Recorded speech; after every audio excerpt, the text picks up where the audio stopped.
You are looking live at The Dub in 3, 2. One for the money, two for the show, three get ready, four to let go. Talking that talk is all that we don't. It's football time, we ready to roll. We bringing the coaches close to the fans, answering questions not from the stands. D1 players with offers in hand, from CF Dubs, the best in the land. Hey, 6 be coming to play like 8, 5 be coming to play like 8, 4 and 3 be coming like 8. Private schools be making it 8, cool in the gang, Bad and Brian doing our thing. Weird and Jeremy ready to swing. Oh, I forgot it's a card to thing. We do it for the dub. We do it for the dub. We do it for the dub. At DF Dub. We do it for the dub. We do it for the dub. We do it for the dub. At DF Dub. We do it for the dub. We do it for the dub. We do it for the dub. At DF Dub. We do it for the dub. We do it for the dub. We do it for the dub. At DF Dub. Welcome to the Dub, #1 high school podcast starring Pat O'Teasy, Jeremy McGinnis, Whitfield Roderick, and Brian Riser. Dallas Fort Worth.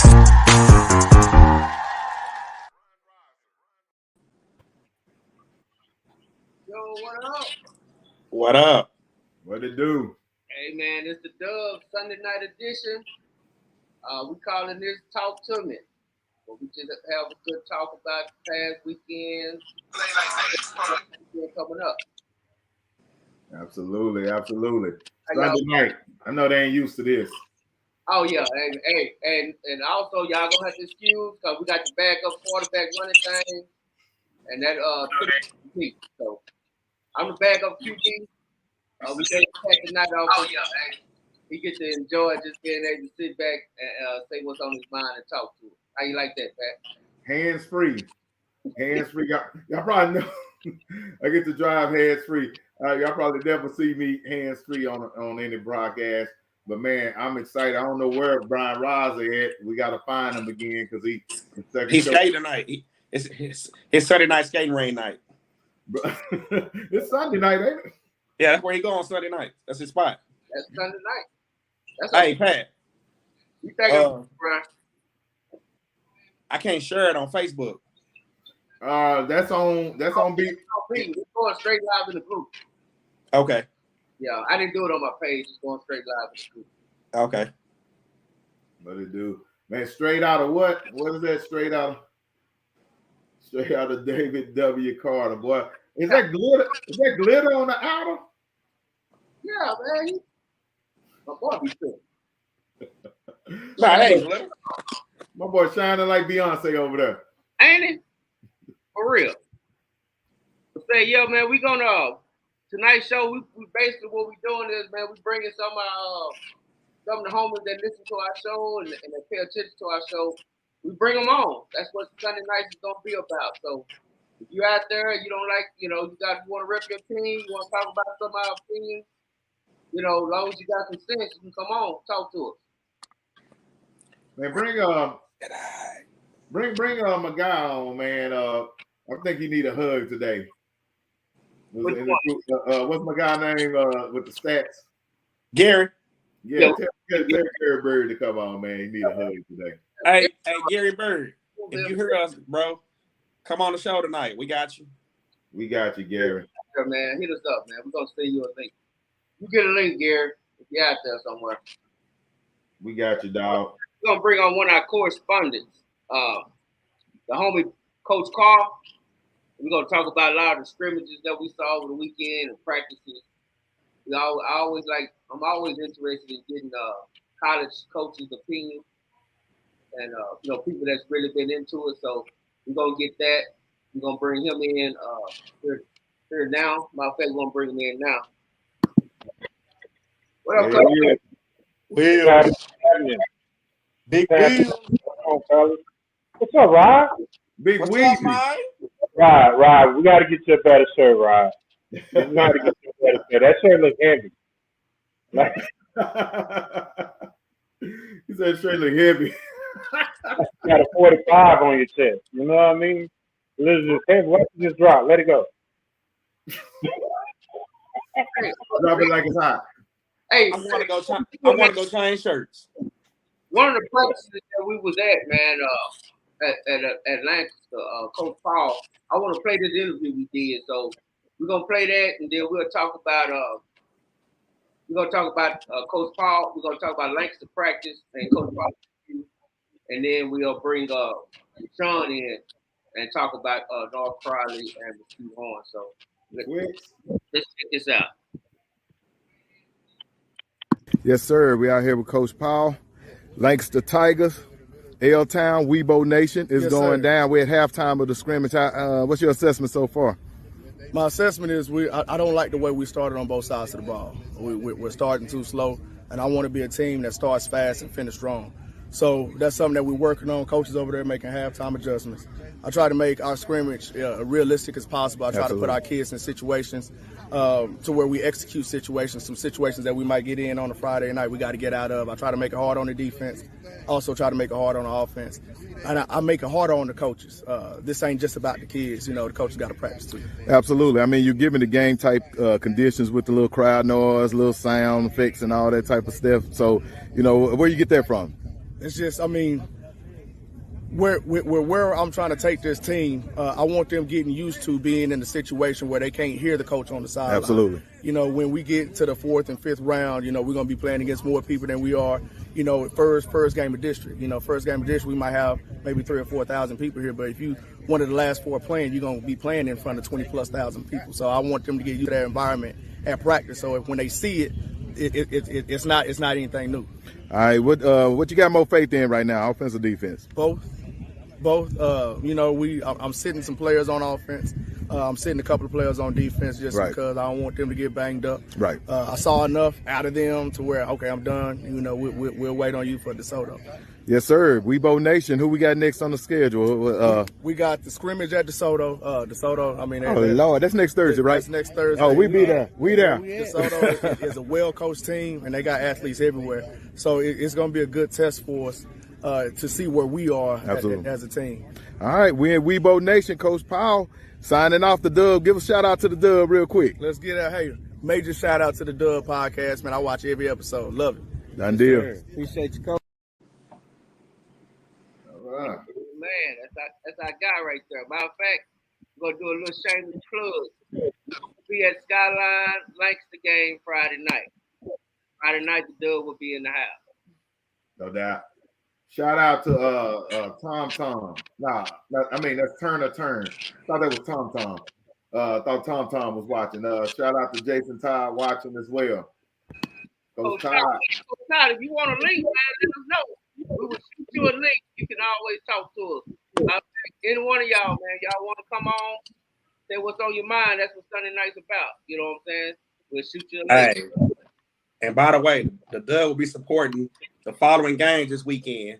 Like my man said, Friday night, we'll be at Lancaster and Skyline. Thursday night, we'll be supporting 2 of our first-year head coaches, and Mr. Bam Harrison and the Kimball Knights as they take on the West Mesquite Wranglers at Mesquite Memorial. And we'll also be in Seagoville for the debut of my big homie, my main dog, Mr. Steven Jackson, and his Seagoville Dragons as they host the Trimble Tech Bulldogs of Fort Worth. Then, following that, Saturday, a couple of members will be at the Cedar Hill Rockwell game at the Star at 1 o'clock. And all members will be at the South Oak Cliff Duncanville Showcase of the Immortals at 6 o'clock. Man. Hey, man, we loaded this weekend, man. Locked and loaded. Y'all get y'all ready. Monday, Tuesday, Wednesday, because Thursday through Saturday, man, we working. Hey, Jason, Coach Todd said he's locked in. Just make sure you lock us in with them passes so we can get on ESPN too. He locked in, he want a link, or he just locked in watching? Which one is it? I don't know. Talk to us, Coach. Coach, you want to come on? Link, or you locked in just watching tonight? Shout out to Arthur Armstrong. He said Redskins. I'm pretty sure that's a BAM reference. My boy, Big Art. What's up, man? Hey, Art, it was good seeing you this weekend at the Carter scrimmage, bro. Good seeing you. I ain't seen you about I don't know how many years, but it was good seeing you, bro. Shout out to Arthur, man. Arthur is one of the Pitt dads. He was one of me and his son both our sons played together. We was part of the Fence Dad crew back at Carter. So shout out Arthur. You know, funny story. What J Mac said. That's how I met J Mac back in the days with Arthur. So it come. Right, what's the name of that crew back then, bro? Nah, just how I met J Mac back in the day when his son was a Fence Dad. We call us the Fence Dads. We all sat on the fence every practice. We didn't miss practice. We didn't miss the workout. We didn't miss nothing, man. We was at every 7-on-7. You name it, we was there, bro. Man, look, I remember back in high school, everybody had them nicknames. At Rosa, when I went to Velt for that 1 year, they called us the RNs. But okay. Oh, yeah. Okay, let's get back on the script. Hey, real quick. Pat didn't know that Carter was the Red Storm. Say that again. I said Paul interview and the lengths to practice. Will. What I didn't hear you. I said Pat didn't know that Carter was the Red Storm. Okay, what did you say, Tom? Yeah, he said, bro, I ain't know nothing about no Red Storm. I thought it was always CC.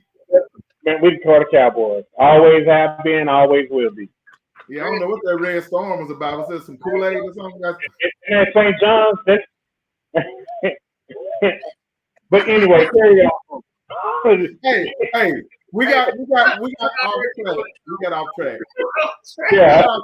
We was actually supposed to be talking about Lancaster and DeSoto after that interview. I don't know what happened. Hey, okay. Rod gonna take the steering wheel and run the motherfucker all the way off. He just gonna run it all the way off. This is third wardrobe change. For real. Hey, y'all to see him in some of the pre-show meetings. He be up there with a cover on. yeah, some of the pre-show meetings. I'm gonna screenshot it, but one time. Hey, don't do that. Hey, come on, Jeremy. What was your question? Coach Carr, man, what you think of the Lancaster practice, and what you think of the interview with Coach Paul? And while you talk, I'm gonna bring in one of the homies to talk about the next thing. Lancaster gonna be good. They have 3 really good running backs, and they all do 3 different things really, really well. And that's what makes them really, really special. They have athletes all over the field. They have 2 quarterbacks that can go. The defense is fast. They're big up front. They can run. I'm just interested in seeing more from them live. I know they had a really good scrimmage against DeSoto, and they did a lot of good things well. So, you know, with that being said, you know, Lancaster's ceiling is very high. You know, the expectation for them is always going to be high. And I think Coach, just watching him in practice, the way he runs practice, the way he's constantly coaching his coaches, you know, and the expectation that he has for not only his players but his coaches as well, you actually see it in the way they play. So it was good, man. I enjoyed myself. You know, they got something special over there. Oh yeah, absolutely. Matter of fact, that's one thing I really enjoyed was watching Coach Paul coach. You know, and I think that's one thing I enjoyed watching when we went to see all the practices. Is I really like the way coaches coach, and Coach Paul really coached his coaches. He was coaching his coaches just as hard as he was coaching the players, and you know, I just thought that was real cool to see that way he ran his practice. I ain't got no expectations for him. I think a lot of people is kind of sleeping on them Tigers, and I think we both got something to say. Hey, listen, all I'm gonna say is they have a running back over there. They call it SIP. Man, listen. They have 3 really good running backs, and if they're ever all on the field at the same time, it's gonna be trouble. They're gonna be good, man. They're gonna be explosive. You're right. And talk about running backs. They got 3 running backs they got 3 running backs that can start on any team at any level in high school. And they like each other. And that was the cool thing about it is like all of them really complement each other. You know, one is like a really good running back out the backfield. The other one is a steady Eddie. You know, more like the image, just plant that foot, get downhill. You know, don't have the top end speed, but shoot, after 30 yards, do you really care? You know what I'm saying? So I just think that at the end of the day, man, defense is gonna have a long week getting ready to play Lancaster. Exactly. And defense, they're good. They fast, they long, they got a big time safety. The corner looks good. They have good size up front. I just want them to develop their depth a little bit more, and they could be very scary for sure. Absolutely. Pat, what you think about that Lancaster practice and Coach Paul interview? First of all, Coach Paul, I always liked him. He coached at Duncanville. My son played up there, so we go back a little bit. I like the energy. I didn't see him riding around that golf court like Coach Samples or whatever. I was expecting to see that golf cart. I didn't see it that day, but yeah. I think he was a little irritated with the practice that particular day because it was just the tempo thing. He thought they were really sloppy the first half of it. The second half of it, they didn't run it that long. It was hot as hell out there, and I get it. I would just say that the defense was ahead of the offense for sure. I asked him about who he thought. He said both, but I kind of felt like the defense was ahead of it. I like the running back they had. Now I think was it 28? Yeah, the third one. Yeah. Nice cut. He didn't have the top end speed, but a lot of cutting ability. I watched running backs because I played running back, and he can get in and out of holes and stuff. He's definitely gonna get the first down for you. I missed the first half of the scrimmage. Didn't get to see some of the top end starters or whatever. But one thing my assessment was I felt like out of all the teams we've seen, I was kind of surprised that the line, at least on the offensive side, wasn't as big as I was expecting. I mean, I felt like I saw bigger linemen at Carter. So I was kind of shocked by that. But, I heard they went to DeSoto, handled their business. And I know DeSoto got, some big lines. So, apparently they came through and did what they did.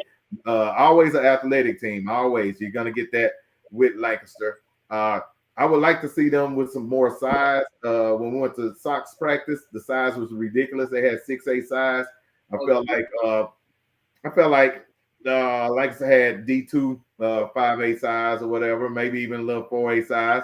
And not being critical, it was just a little shocking for me to see that, from a school, like that. And I've dealt with Lancaster for years. My son used to play against Lancaster back in the days, and they always had the biggest and the baddest. They had receivers that was 6'4" and 6'2", and everybody was just big and beefy.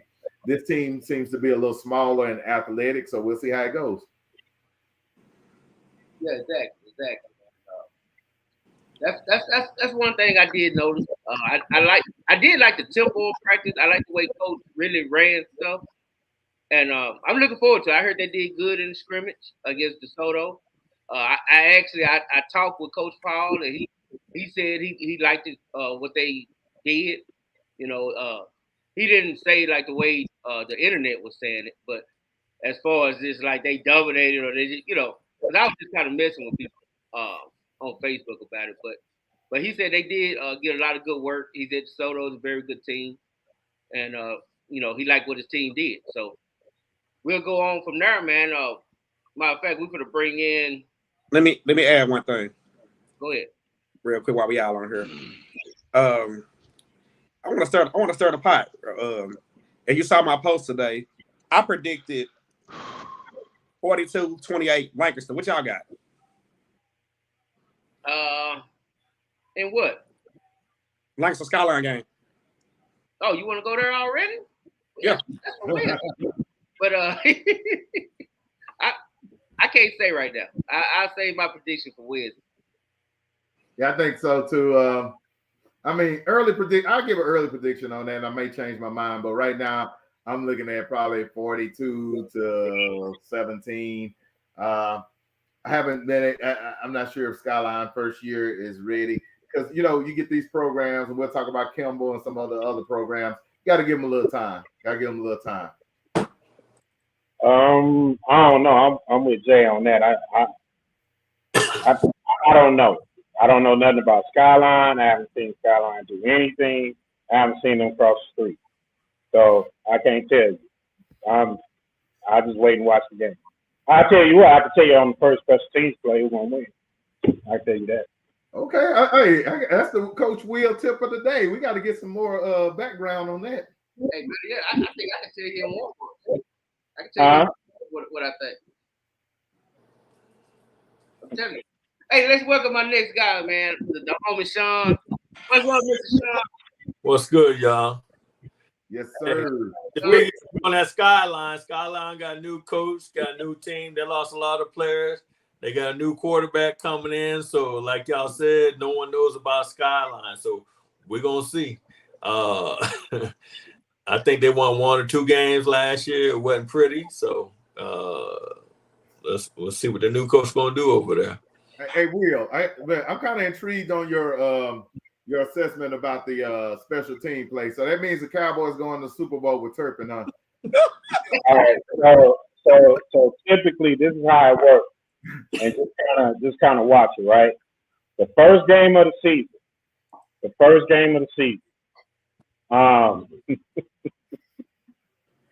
If you watch the first special team play, if it's a positive play, they're going to have a good team. Pretty much, that's pretty much how it goes.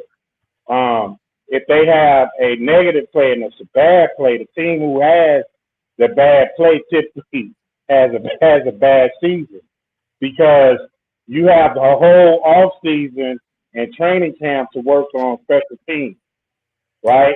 Special teams is a third of the game. So if you can't do the basic necessities and just play basic fundamental special teams, you're not going to be a very good team. And I'm saying that because last year I saw us kick off the ball and we had a 15-yard penalty and maybe another 10-yard penalty. We probably won 3 games. So you don't think we go 5 McCarthy and bring in Sean Payton? Now you talking about the Cowboys? See, I don't know about all that. I don't get in all that. I'm just saying, typically when you watch a football team, you know, because special teams is such a big thing, and a lot of people just don't pay attention to it. So, yeah, what the bad teams don't pay attention to it. Let me say that. Right. So, hey, Sean, the reason why I got you here, man, is I saw you at the Mesquite Horn, so we're gonna move on to the this scrimmage that I know me and Will was there, and Sean was there. So I want to have a little talk, and of course, you know, Pat gonna give us his thoughts when we said. I was there too. I jumped on the live. Live. Rod always got opinions. You know, somehow he gonna tie it in the Carter, but we'll cross that later. So Sean, the North Crowley Mesquite Horn. Yeah. Scrimmage. What was your thoughts on that? Well, you know, we already knew it was gonna be chippy because, you know, Coach Allen, that was his old school. And you know, I understand North Crowley's feelings towards that game because you got that Skeeter shirt on. My son's senior year, his coach left. And there's some type of feelings going against your former coach. You want to beat him, regardless of what happened. You know, coaches move on for personal reasons, but the kids got something to prove. Coach, you left us. They're gonna feel some type of way. So we know what that was gonna be about. It was an instant rivalry game. I was impressed by North Crowley. They came out. The trenches were tough. They were tough, and they won the battle of the trenches. Running backs running hard. They got the kid, the wide receiver, going to Vanderbilt. He's the truth. Going against Horns DB, which them are my kids, and I still rank them as one of the best DB core in the state of Texas. All of them D1, and I've been with them since 6th, 7th grade. But the game was good. You know, it was first game of the season for both, and it's a good way to find out what you need to work on. From top to bottom. I'm always gonna go with my kids, no matter what. So. And I know people wondering. Yeah, I got the Mesquite shirt on and the hat. Yeah. My guy Harris, he looked out for me. So. Yeah, Coach Harris. I'm gonna talk to Coach Harris about that. Hey, for all the other coaches, if you want me to rep what you got, I gotta have it. You know what to do. Big Will, tell us what did you think of the scrimmage? I know we already put out on YouTube the coach's eye, but just kind of give us a review of that video, what you said, if you could add on to it if you need to. Oh no, man, I enjoyed watching North Crowley. Like, they're fast, they're long, they're big up front. They have two playmakers. I mean, on offense, they have four legitimate playmakers on offense at any given time. Both the running back, little number 6, the sophomore. Oh my God, that dude there is special. The running back is really good. They have a big receiver who's going to be a mismatch problem for a lot of people. The X factor is going to be their quarterback. If they can protect him, if he's able to develop as the season go along, I think they'll go. But defensively, that's gonna be their calling card. They fast.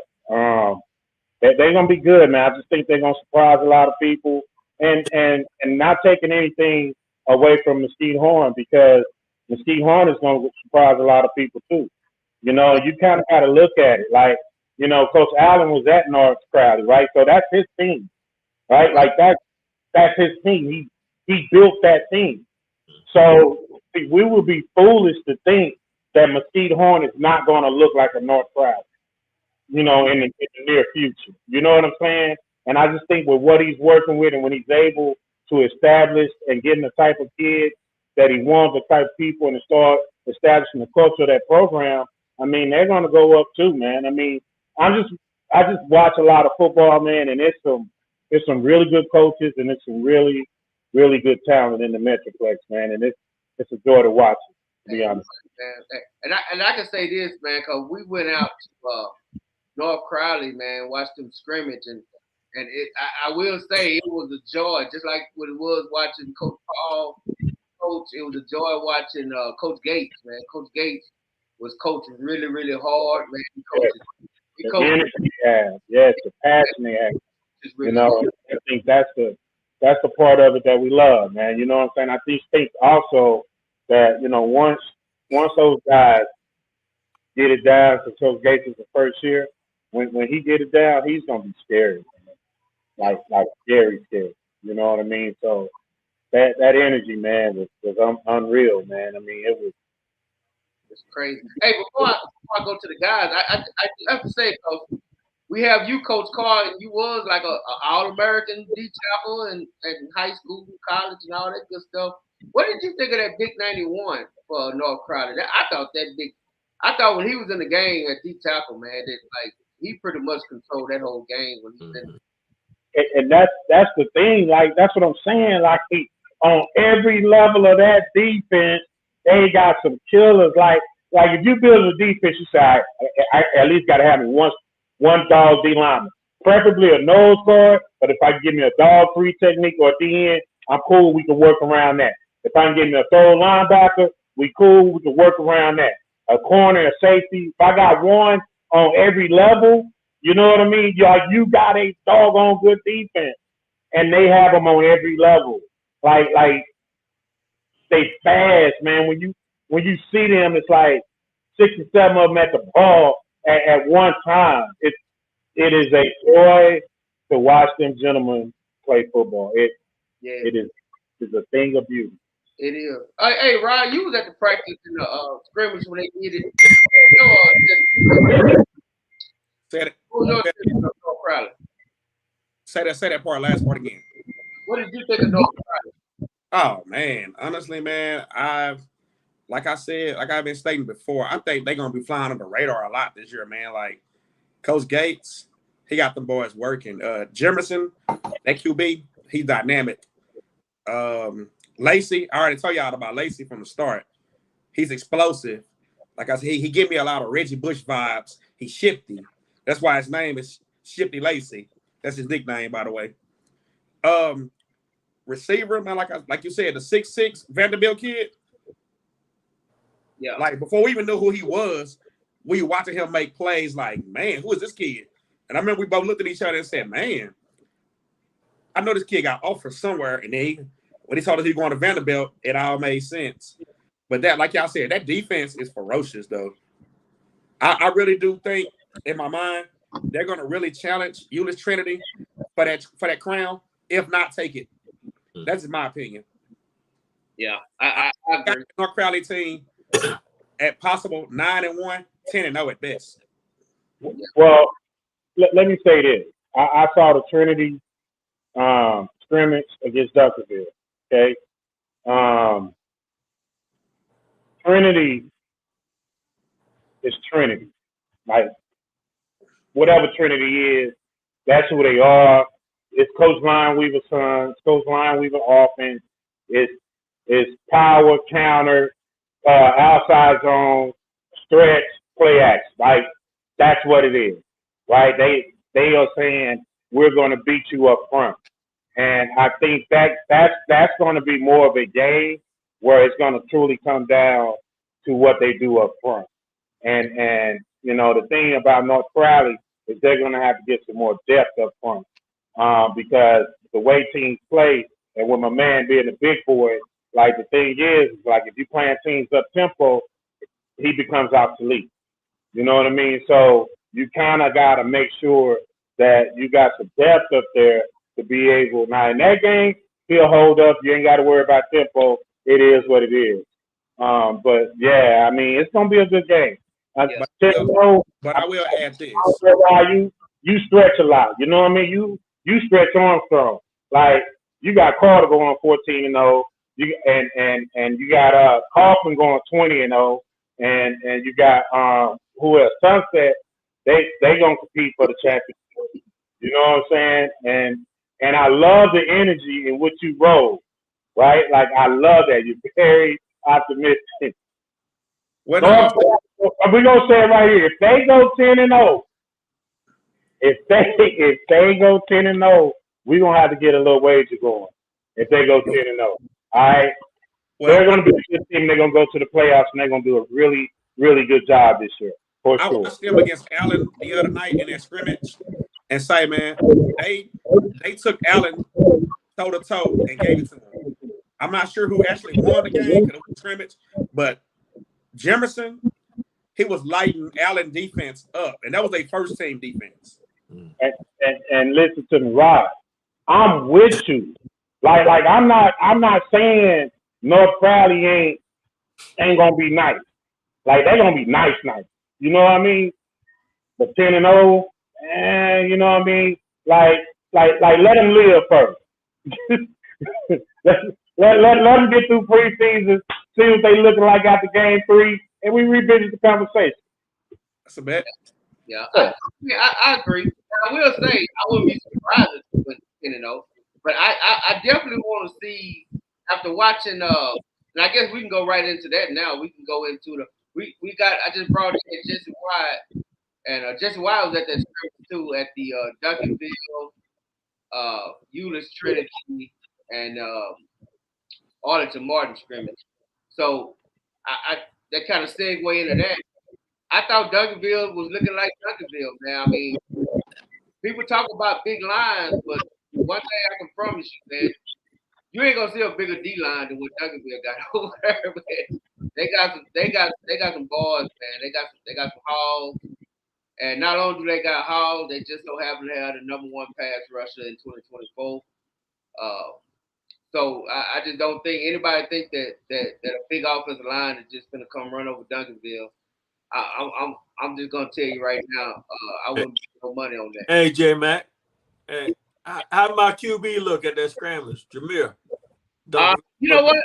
I'm gonna be honest, and I'm not to be overly critical, but I don't think that scrimmage really fit Jameer because they wouldn't let the quarterback run. Okay. Even when it was a wide lane, if he took off, they blew the whistle. Okay. So we really couldn't see everything. Jameer did he throw any? He threw a couple of nice passes. I think he threw one pick. I think he had some nice balls. I mean, like you could tell you could tell that once he gets in the open field, it's going to be lights out. You can see that, but you can also see Trinity was playing too high, 20 yards deep. You know what I'm saying? They was basically, so he threw a pick and they came up to add something. But I mean, at the end of the day, he's a Duncanville type quarterback. Yeah. They like to do. He's gonna be dangerous. Extremely. Yeah, you right for you're gonna see a 3,000-yard passing, 1,000-yard rushing season from Jameer. Okay.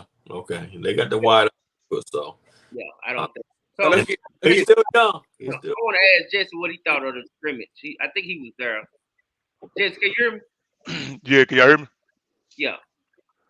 I mean, Duncanville defense, they defense period, man, is serious.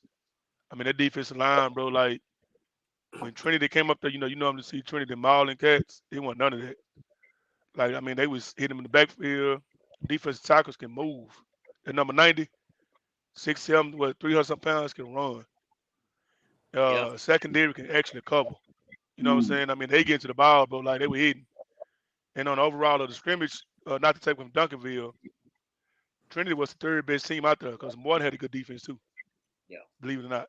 But Duncanville, man, I'm telling you, it's gonna be hard to beat them this year, especially once that offense get to rolling.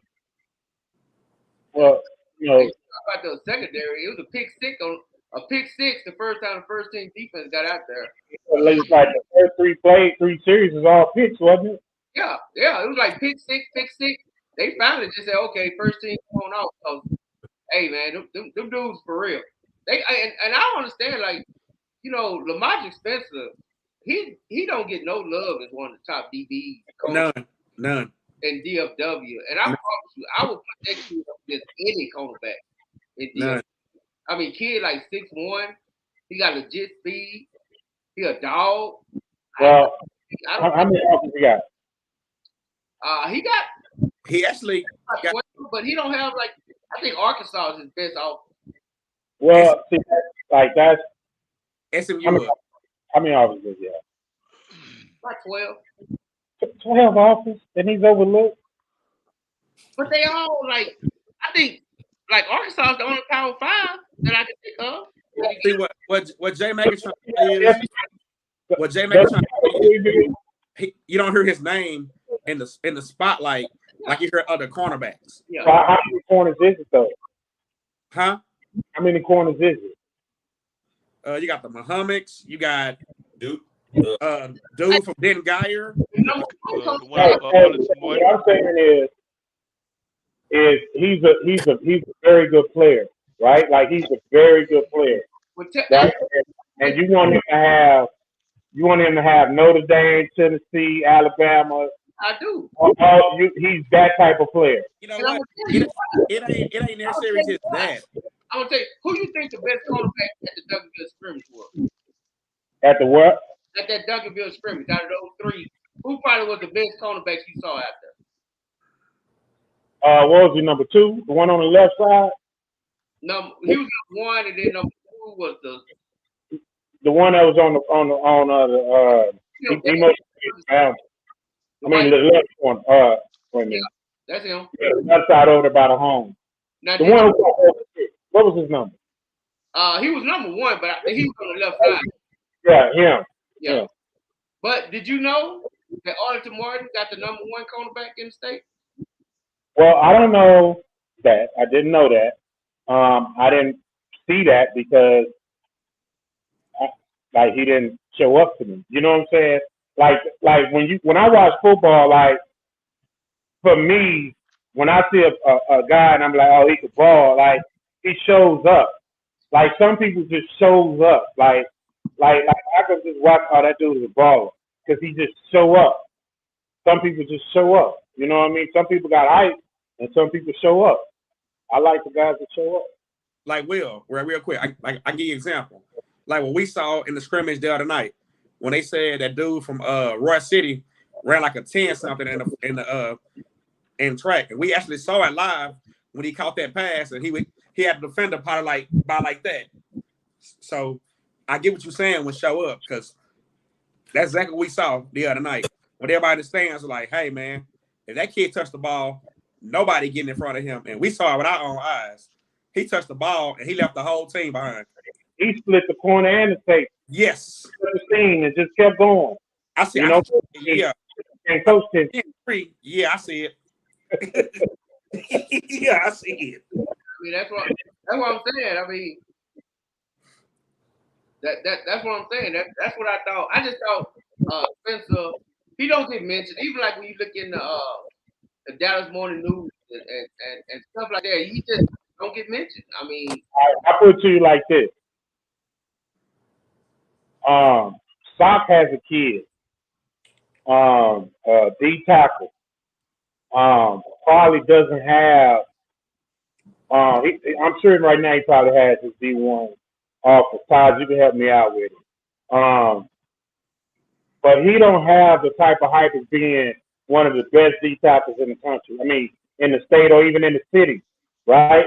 But if you watch him, just watch his skill set, watch his ability, he is. You know what I'm saying?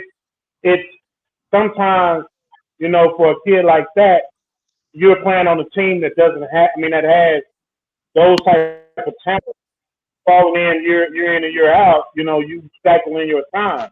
And now his time is going to be this year. And I think CJ Kidd, that dude, hey, man, I'm just going to tell you this.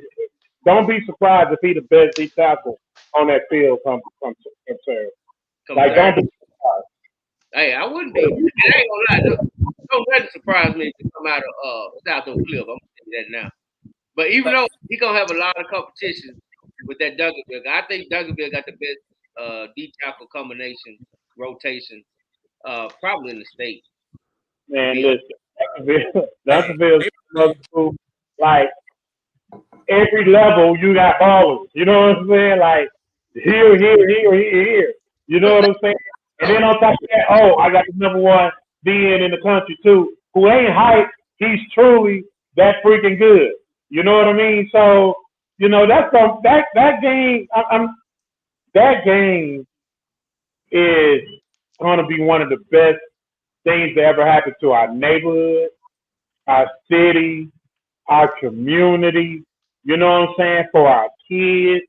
You know what I mean? Like, I don't think people truly understand how much Coach Todd and Coach Samples have changed the landscape of DFW football. Not just DISD, but DFW football, North Texas football. Like what they have done to make the game what it is now, that now you got ESPN coming and doing a top and Duncanville game. And I remember vividly when Ty used to go out and play Duncanville and they used to get spanked and people used to talk that noise and all he kept saying is, we just build it. We just build it. We just build it. And 3 years later, they playing for a state championship, win state championship. Then the next year they on ESPN. You know what I'm saying? Like we got to really truly understand how to build programs. And I think people need to really just look at what Coach Samples doing and what Coach Todd doing. So. But you want to know something? I play like this. Everybody knows me. I'm a Carter alumni to the fullest.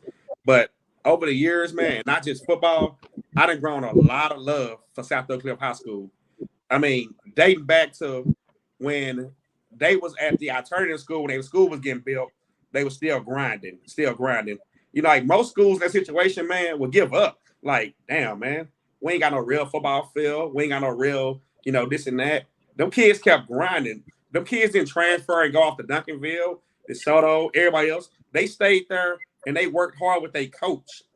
That's dedication, man.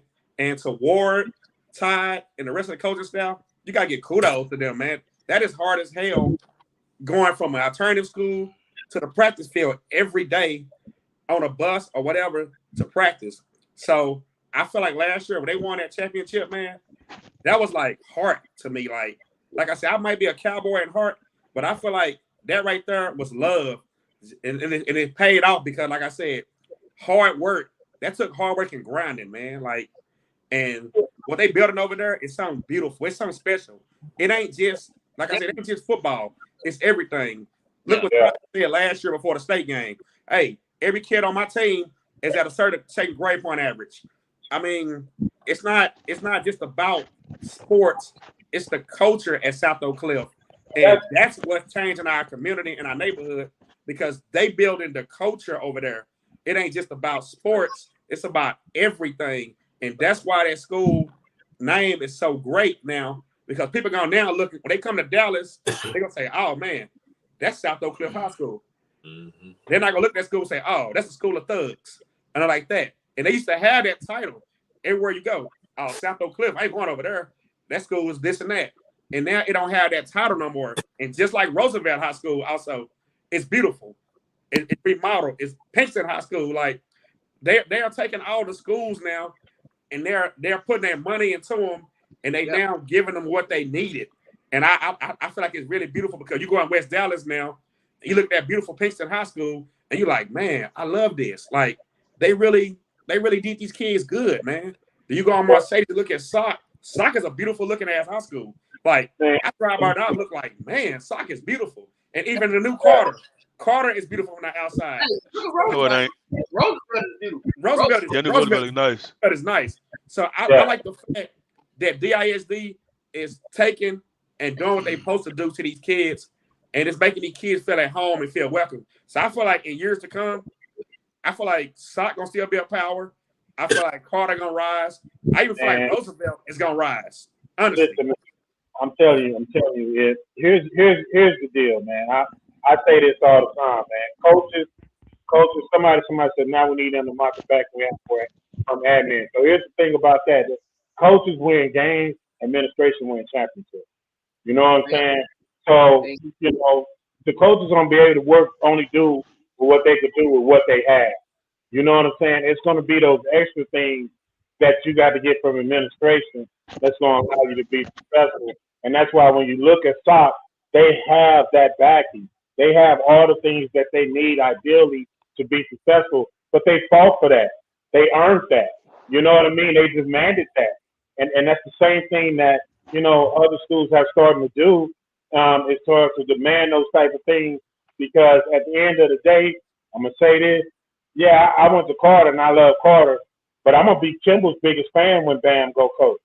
I'm going to be Sock's biggest fan when Sock go play. I'm going to be Skyline's biggest fan when Skyline go play.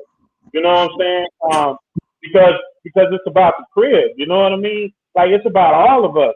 And when you look at Dallas, Fort Worth, and you look at football, and you look at, what it truly means, a lot of times our culture, the culture around football don't match the mindset of football.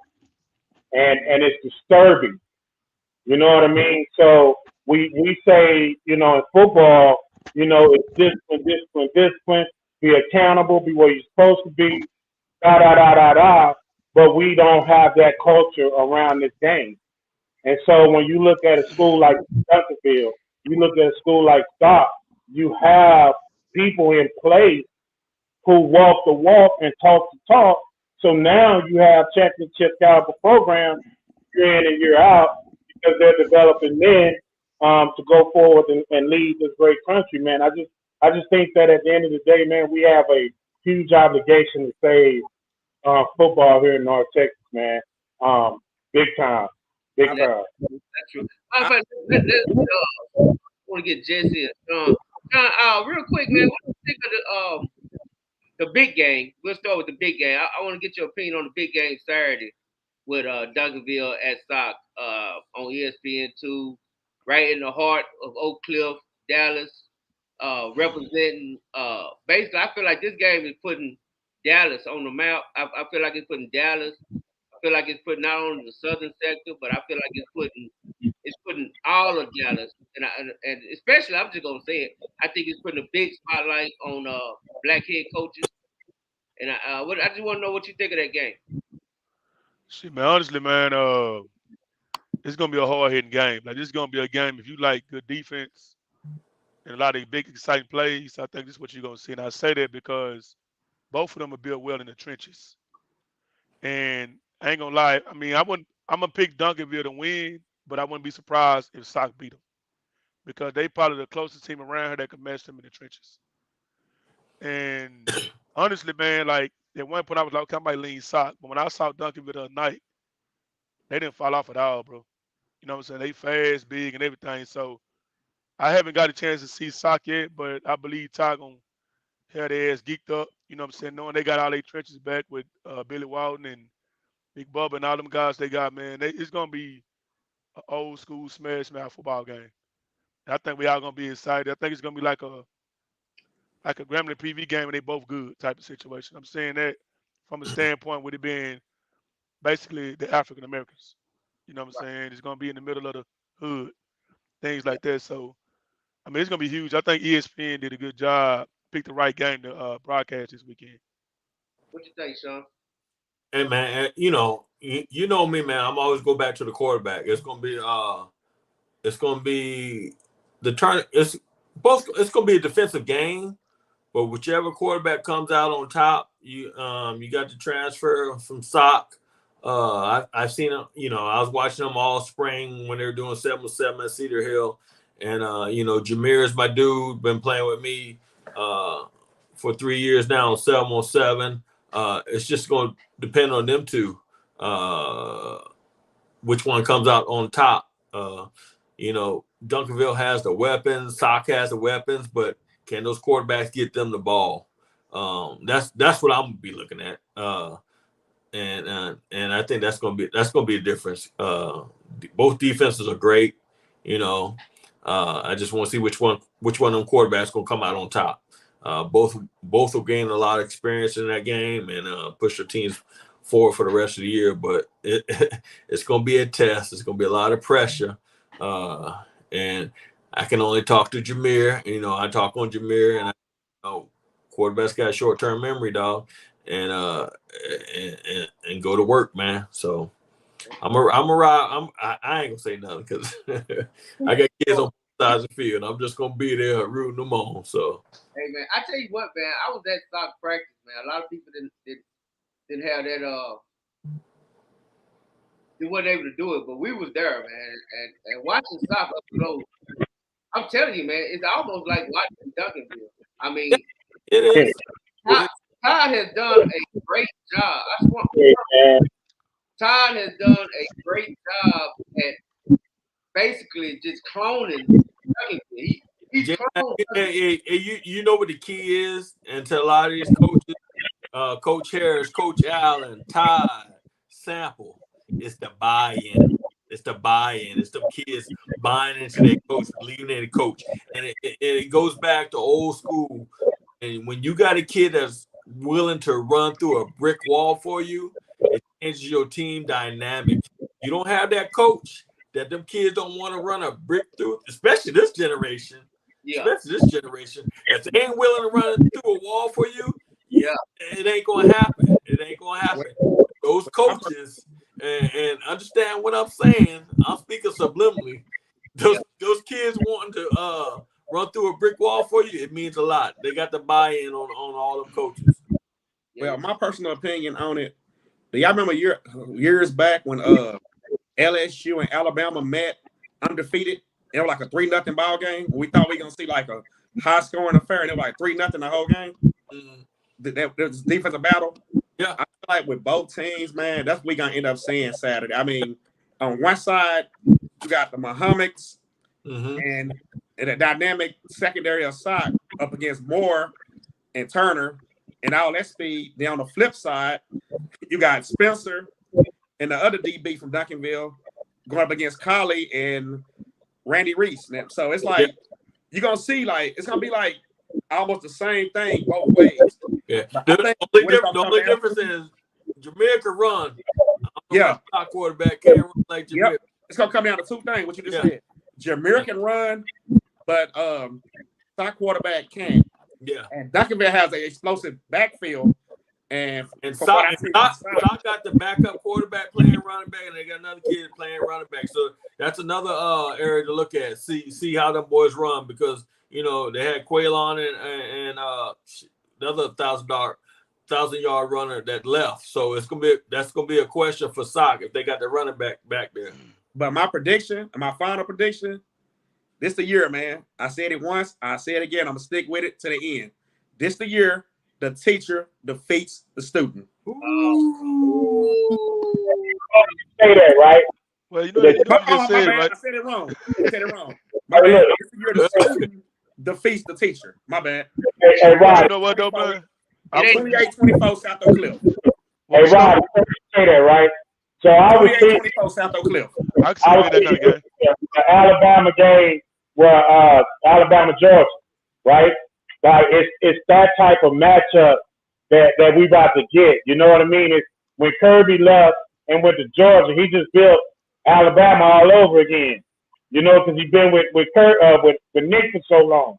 Todd been with Sample for so long.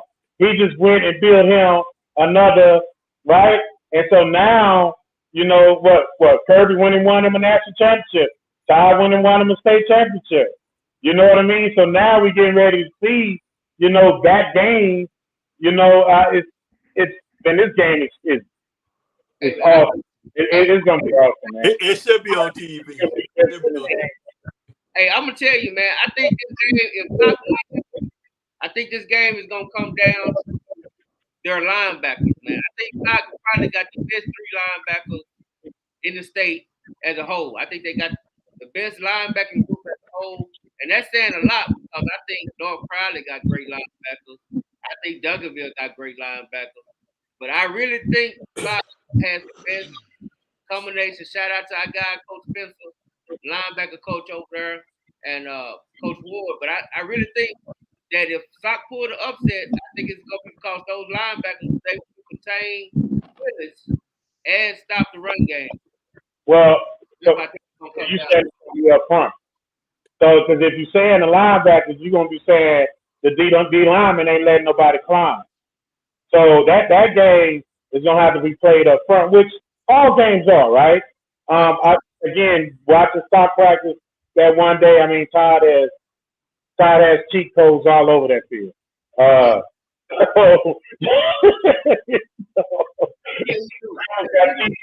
over that field. You know what I mean? So this game, man, is just one of them games where, you know, it's David versus David or Goliath versus Goliath, or however you want to call it. You know, it's iron sharpens iron. It's, you know, it's going to be an amazing thing for this neighborhood.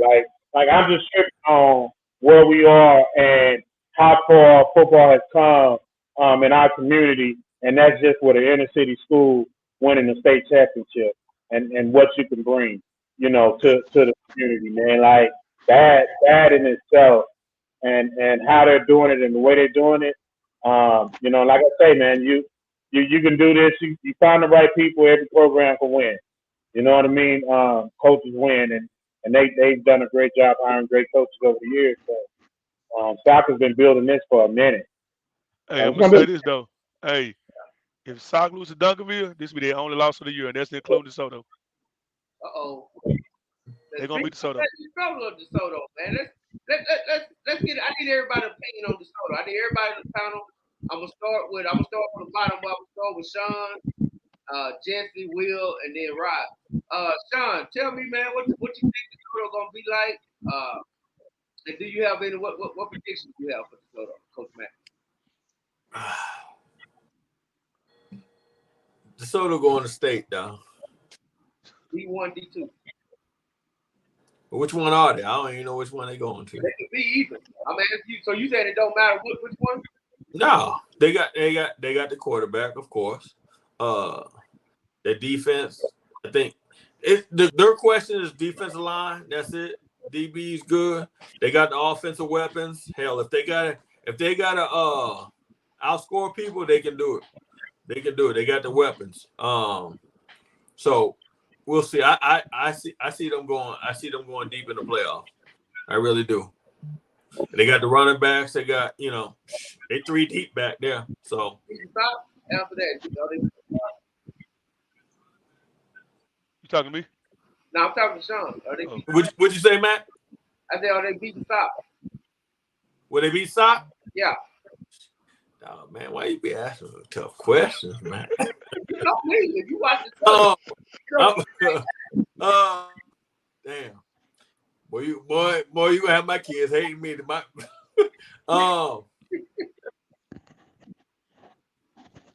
Shit. Come on, man. Yeah, you know what? I'm gonna go with. Yeah, they gonna beat Sock. Shit. And they're gonna beat Duncanville. That's what you're saying. Now I'm not calling that game. I can't because both them my quarterbacks. I ain't calling that game. But they're both my quarterbacks going up against each other. I ain't calling that game. Hey, what you think of DeSoto, man? What's your prediction on DeSoto? What they look like? Jesse. Who you say? Me? Yeah, about DeSoto. What's your prediction on DeSoto? Man, I'm telling you right now, they're going to lose 3 games before the playoffs. They're not beating Sock. And I'm going to tell you why I don't think they beating Sock. See, y'all be thinking I be playing like we call them a 7-on-7 team. I call them a 7-on-7 team because they got all the athletes. They can outscore you and everything as long as the game don't get physical. Them trenches is where they're going to hurt it. And Lancaster beat them up in the trenches. People can call it scrimmage all you want to. You can't simulate playing in the trenches. I don't give a damn scrimmage or not because it's competitive down there. Sock going to beat them. I think that St. Francis team going to beat them, and Duncanville for sure going to beat them. And even if they go Division II, they're going to have a hard time with a team like Katy because Katy is a physical type of program. DeSoto don't like that style. So people can say I be hating on DeSoto. They can have all the athletes, DFW elite players. All that's cool, but it matters in them trenches. And they, from what I'm hearing and from what I saw, they still ain't fixed them trenches yet. Who's DeSoto play first game of the season? They're gonna beat St. Augustine. They're gonna beat them. Oh, that's out New Orleans. They going to Maryland or something? No, they go to Oregon. They play St. Augustine out of New Orleans. And you said they're gonna beat them? They're gonna beat them. They're gonna lose to Sock. I got them losing to St. Francis, and I got them losing to Duncanville. And don't be surprised if Waxahachie beat them. That's my sleeper, man. And I gotta say that because Young Alvo just be on my bumper, man. If I just don't say Waxahachie gonna win it all, he's gonna be all on me. Hey, watch this. The best running back in that district is at Waxahachie. What's his name? Iverson Young. That's the best running back in that district. I disagree. Okay. I think Caden. I think Caden Durham. Caden got the talent, but if what had been proven, Iverson improved on that level already. Okay. We just hope Caden can hold up. Big Will, what you think of DeSoto?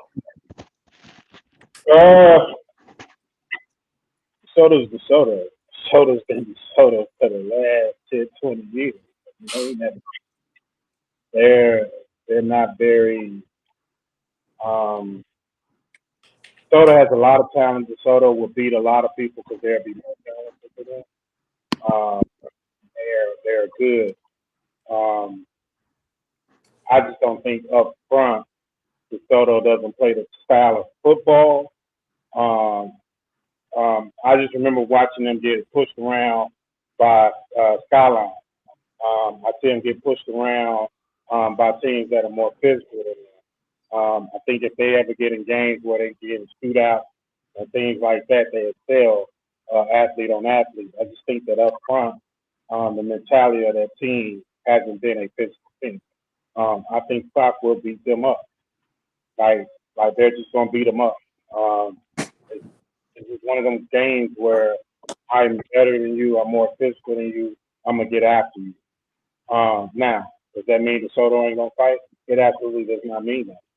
It's just they're going to have to play outside of their element and play a type of game, bully ball, so to speak, to compete in that game.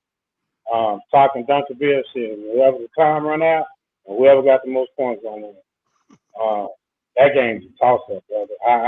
I can't sit here and tell you one way or another because when you playing a team that looks just like you. You know what I mean? Mm-hmm. Like if you're a player, you want to play in this game. If you're a coach, you want to coach in this game because you're looking right in the mirror as you prepare every day. You know what I'm saying? So they're playing practicing against D1 players, Sock practicing against D1 players. Like you play. So I don't know. I just think in a game like that, it's gonna come down to turnovers and special teams. And if you can control those two things, and then the other thing too is first game of the season for both teams, so they're gonna be filling each other out somewhat. But I mean, Duncanville, they have a new OC, so you're gonna see some things different from them. But like I said, I just think with Stock is who they are.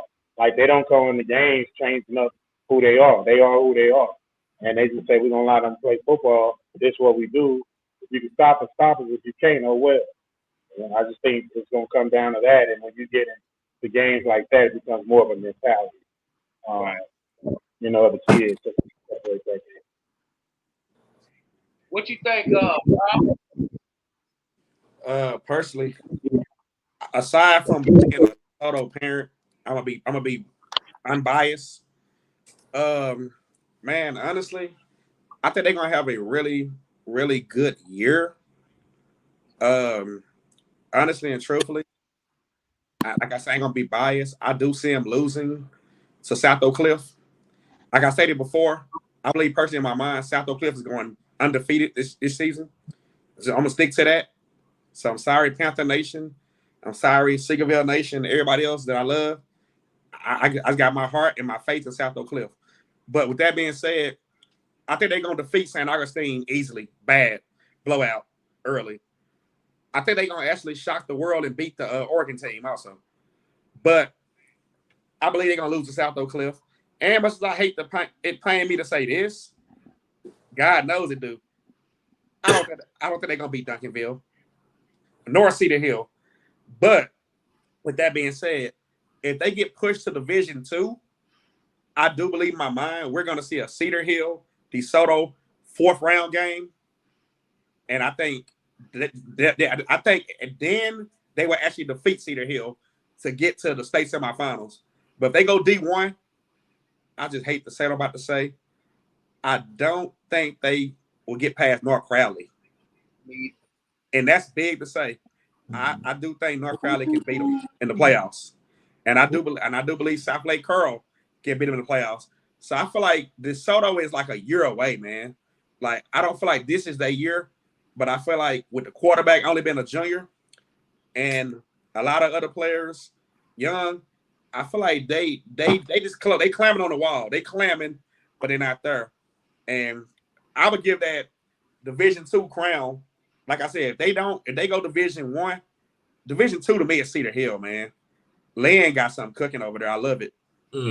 And I just can't see DeSoto going in Division I and just running the table like that. I believe in my mind, Division extraordinary junior quarterback, though. Yeah, I believe in my mind, Division I, we're going to see a rematch. Well, not a rematch. We're going to see a 4-time game between Duncanville and North Shore. And hate to say it, Panther Nation, but the outcome going to be the same. Hey, real quick before I go to somebody else, before I say this, I want to answer this question somebody put in the chat. It say, why is nobody talking about Lancaster, 2 of the best backs over there? I don't know when you jumped in, but we started the show off. We started our first topic. Yeah, we started the show off with Coach Paul exclusive interview that he did with the Dubs, and we talked about that. So after this show, man, just feel free to go back and watch the beginning of it, and you'll see all of our opinion about Lancaster. And we love Coach Paul over there. We think Coach Paul is doing something great, and of course, we think, like we said, I repeat what I said. I think Lancaster has the best running back room in the state. I think they have the best 3 backs in the state. And we'll see if I'm right about that. And about DeSoto, my opinion on DeSoto, I you know what, man? I like Coach Mathis. I really do. But I don't agree with his culture. And that's my problem. I like Coach Mathis. He's a cool cat. I like all my homies over there at DeSoto. But I just don't like the culture over there. They just not tough. They talk tough, but they're not tough on the field. Like, as far as they don't build from the trenches out. I think they build from the outside. I think they build from the skill set in and not from the trenches out. And right here, y'all see my shirt. My guy, Coach Harris. He over there building from the trenches out. And I'm telling you, Mesquite is going to have something before long because he got a lot of big guys over there, freshmen and sophomore. Hey, bring me back on when you talk about Mesquite. Yeah, I'm going to go back to you about it. But that's just the only thing. I do think DeSoto can go state if they go D1. I don't know if they'll beat Katy or not. I don't know if they'll beat Dengar, but I think they have a great chance. And I think if they get in the shootout, now if anybody crazy enough to get in the shootout with DeSoto, I place my bet with DeSoto. But if it's a down home dog fight, I just can't go with them until I see it. Man, that's it. And yeah, Sean, tell me about Coach Harris, man. What you think about Mesquite? I like Mesquite Skeeters. I love what Coach doing over there. I think he was unfortunate to run into Duncanville last year. Yeah. I definitely think he learned from it. Like I said, man, last year it was tough because a lot of that 2022 class was mine. And when Coach Fleener left to go to Forney, a lot of kids were left out, not knowing what's going to happen. Even my son, we had a lot of options out there, but I left it up to him. I did the groundwork. I said, hey, we got these options. Some of the teams we named out there before, but he said, hey, I'm going to wait till the new coach comes in. Boom, new coach comes in. He likes the whole staff. We like the whole staff. Great. Buy-in. The kids bought into Coach Harris and the rest of the staff. They loved him. And that's what got us through that season, because previous season we were 2-7. And one game out of the playoffs at 2-7, but still we came back this year and the kids believed in Coach Harris. Coach Harris. And let me say this real quick. We had 28 seniors. 22 out of 28 got scholarships to go play at the next level. And I contribute that to their staff and their recruiting efforts all year long. We're just coming off the COVID year, but a lot of those kids got a chance they may not have gotten, before. This year, we were senior heavy. Defense and offense. A lot of young kids, Jamarion Woods, you got Eli Beza, Juju Hart, and Tyreek at the quarterback. It's going to be a difference. And that whole district, and I've said it before, that whole district, Rockwall Heath, Tyler Legacy, Horn, everyone in that district has a new quarterback. I'm not Roy City and North Forney. I'm not going to talk about them because I don't know them. But everybody has a new quarterback except Tyler Legacy. So it's going to be up in the air in that district who the top 3-4 teams are going to be to go to playoffs.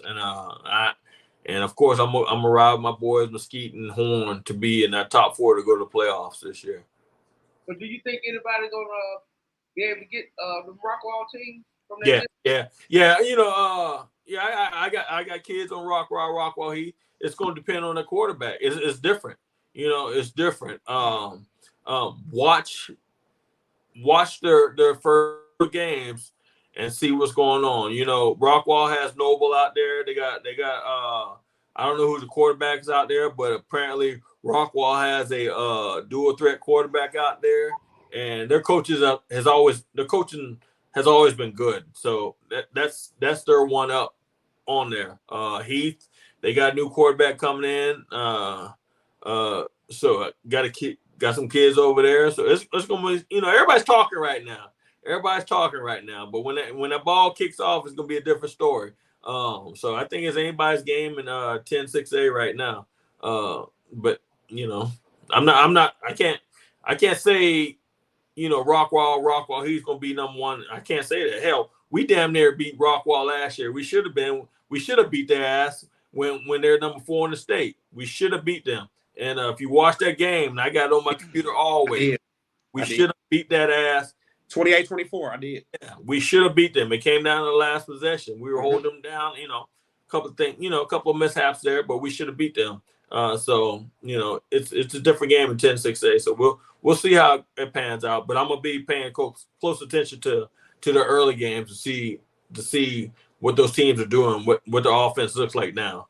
So hey, before we get out of here, I guess we gotta let Jesse talk about these long.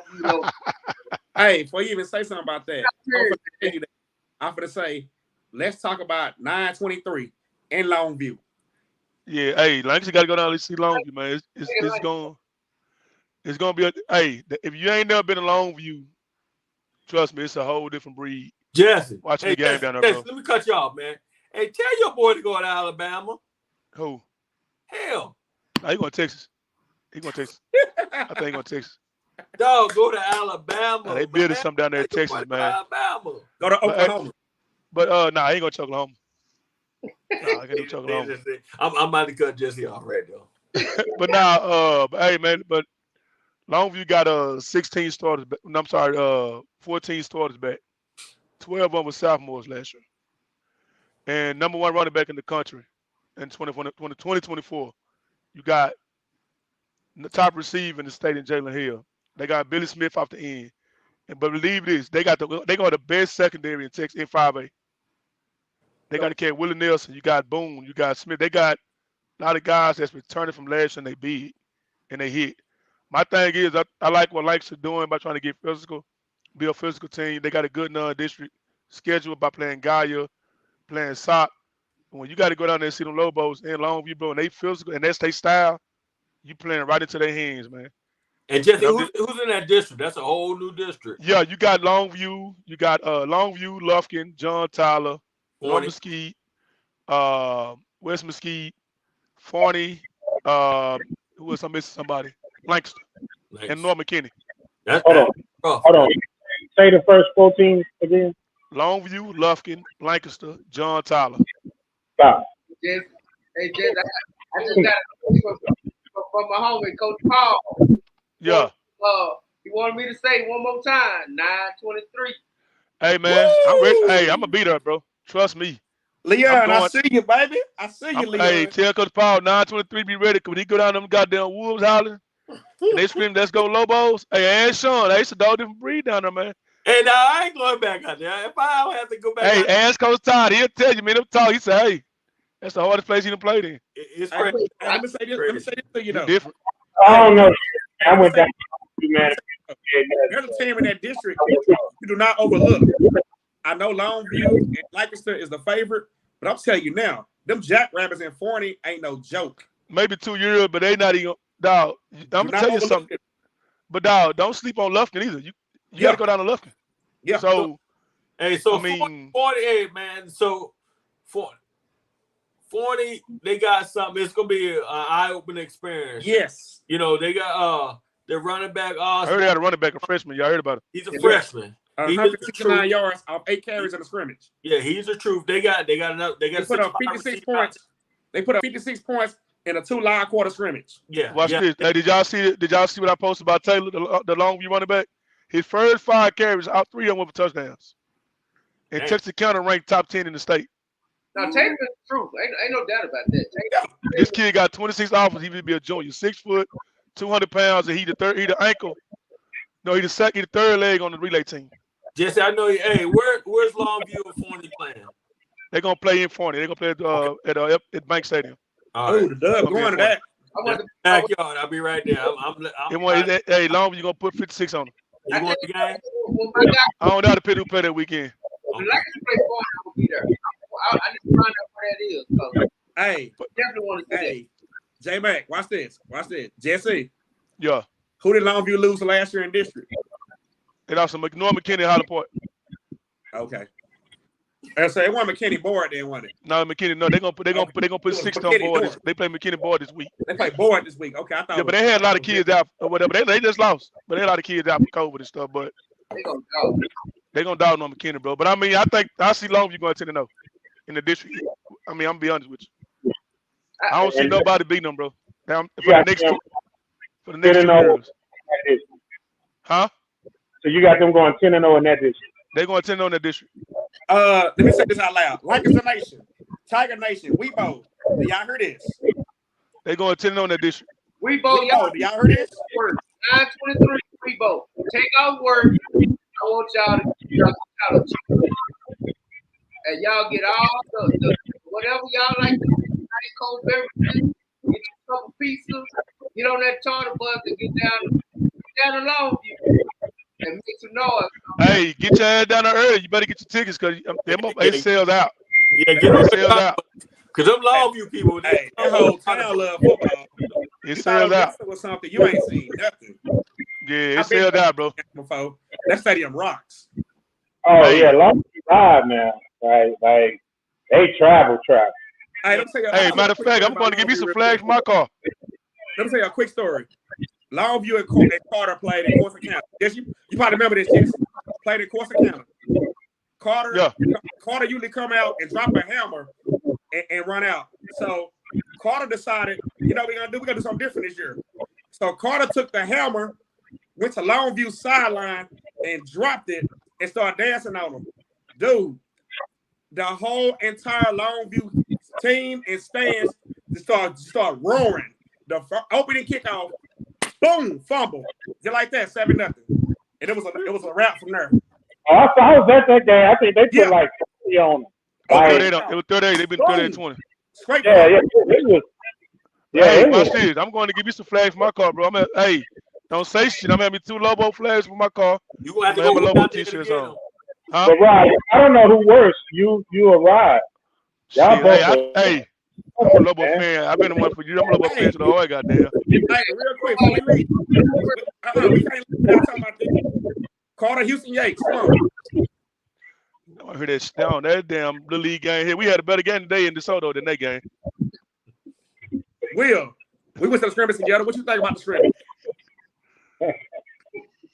Oh, Jesse, you crazy.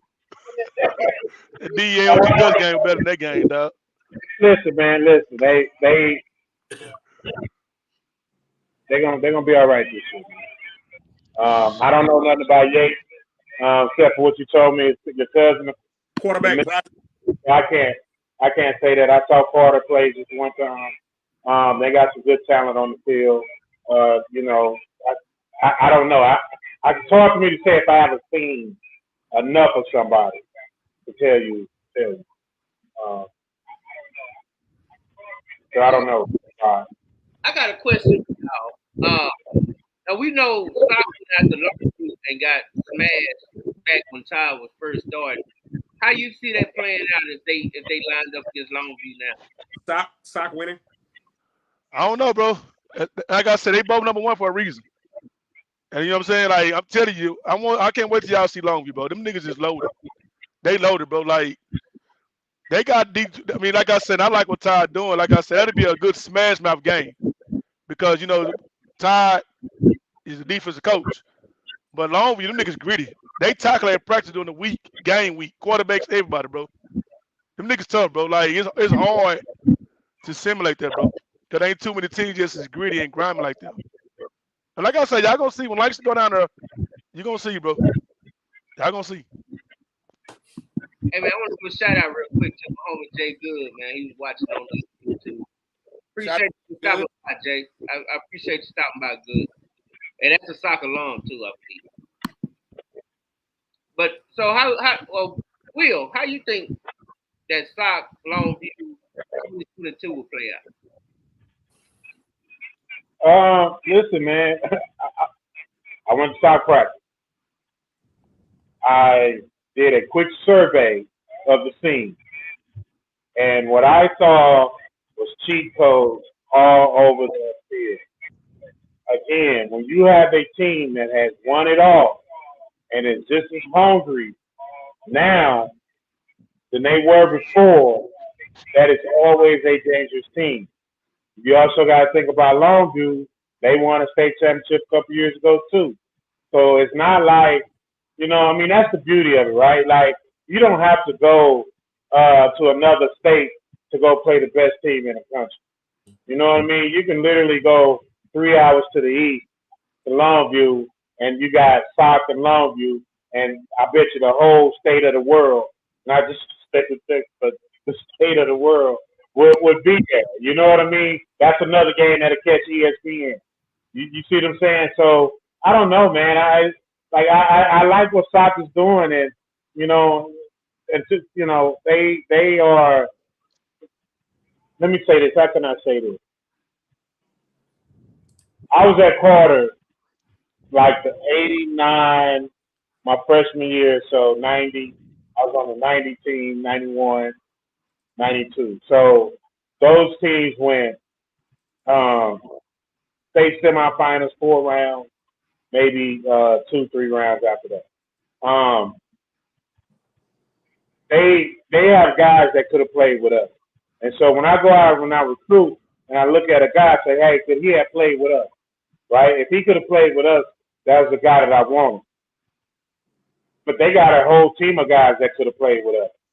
So, I mean, they different, man.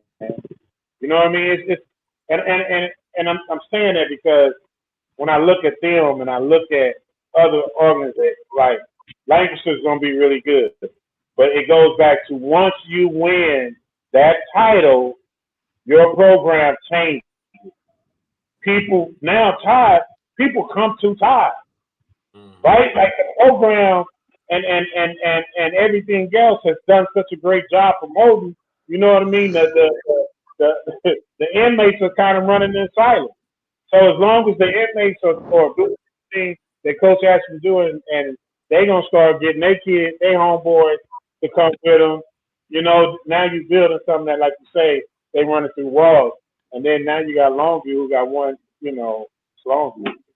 I mean, shoot, man, that's good football. Man. That's hard. That's cheap. Hey, let me say this real quick. Also, don't let that record. I'm gonna ask each one of y'all to going out. Sean, I'm gonna ask you. I'm gonna go with you. I'm interested, man. I mean, you know that pretty well.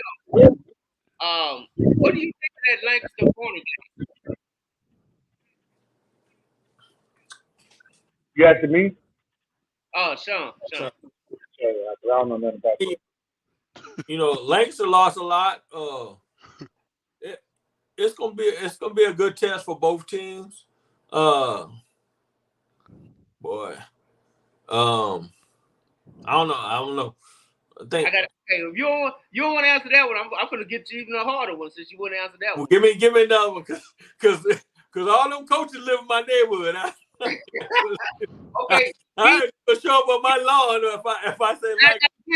I gotta go Mesquite Horn, the batter of Cartwright. No, you just. I'm definitely not doing that game. Oh, come on. I'll go 40 Lancaster. You trying to get me killed over here. I'm gonna leave that Horn game alone. I'm gonna leave that Horn Mesquite game alone. But I'm gonna go back to 40 Lancaster. I'm gonna see. Oh shit, you killing me, dog. Lancaster got the edge in that, but I'm gonna be rooting for Forney to beat Lancaster. If Forney beats Lancaster that game, then they'll get a few more wins than I thought they would in that hard district, man. Because it's gonna be tough for them. It's gonna be tough for them to get their feet wet in that district. I'm leaving that Skeeter game alone, dog. I got to. I can't. That ain't. Get ready to play. I'm bringing you back on, so be ready. Yeah, after the game. Okay, Rod. Last question for you. You know, Carter Kimball. Well, seeing the fact we got a night down there, but I'm biased though, man. Both teams, to me, from what I seen in Kimball scrimmage and both scrimmages, from what I look back and see him on the film with the Pinkston scrimmage and the Trinity Christian scrimmage, Kimball, they on that rebuilding stage. And as far as Carter go, like me and Will said earlier, Carter got skilled players, but Carter offensive line is big, but they still not quite there yet, like you expect them to be. And defensive line wise, man, Will vouch for me on this. If it was a real game, honestly and truthfully, it'd have been like 30-something to 7 Rush City. Honestly, because they ran up and down the field on Carter. I'm not sure that was Carter 1s out there or Carter 2s or 3s or what, but they can run the ball. And so I think run defense is gonna kill Carter a lot this year. But the secondary is nice. The quarterback and the running back and the receivers are nice. So, in all honesty, I got Oakland Super Bowl battle, Kincaid Stadium. I got Carter like 18-12. Okay. Big Will, my question for you, being that you was just coaching in the DMV area, come week 2, we're gonna have DeSoto versus St. Francis. I'm pretty sure you're familiar with St. Francis being on that side. How you see that game? Ooh. So St. Francis is a team that recruits, right? So they get players from all over the country. So they just not Baltimore kids. But they're gonna be gritty. They're gonna have athletes out the wazoo. I think DeSoto is gonna fare very well with them because it's gonna turn into an athletic game, and I think that's what's gonna help them and separate them. It's gonna come down to because St. Francis, they're not very physical up front. But they are very good.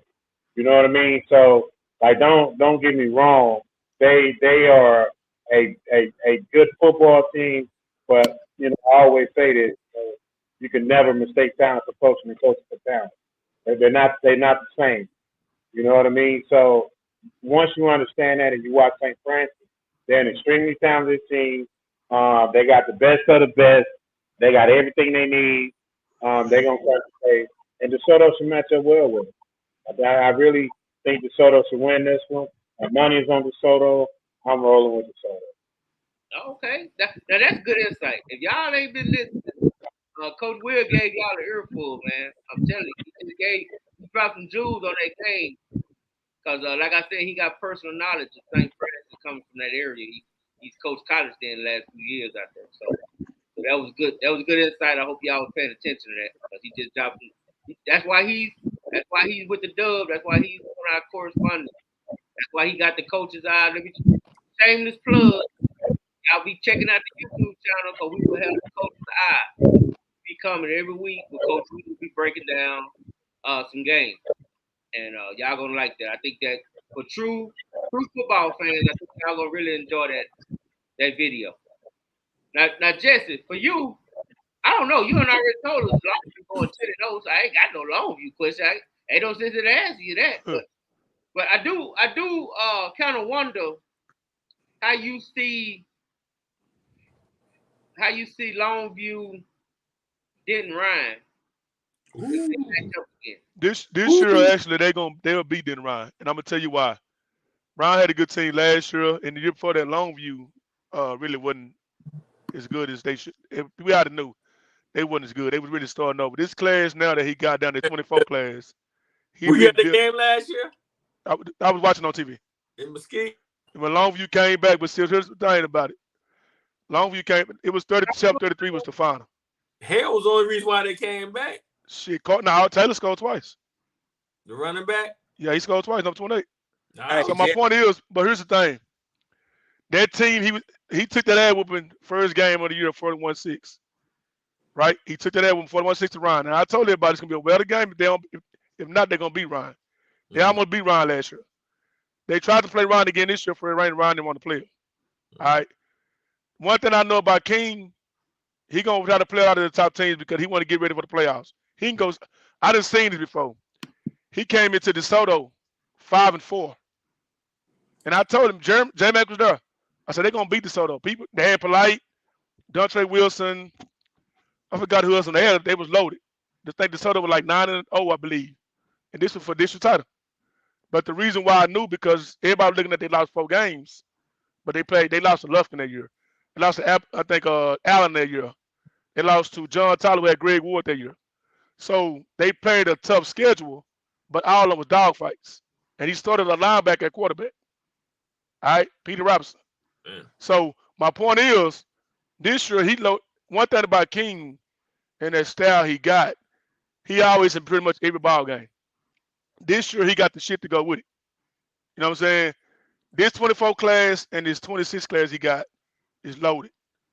So if they play Ryan this year, they matter of fact, which is a good chance they'll play in the playoffs. They'll play Ryan or Alito. They're gonna beat Ryan this year. Second round, Alito. No, it's going. I think it's third or fourth this year. Know what I was trying to tell you. Sean, what you think of Alito Longview? Man, me? Sean. Oh shit. just cause Jesse on here, Alito. Shit. Just cause Jesse on, I'm gonna go with Alito. I'm gonna go with my Allen boy. I heard that they got a quarterback out there, Devon Keys. I'm not sold on Longview's quarterback. Never have been. We've played him since we was freshman year.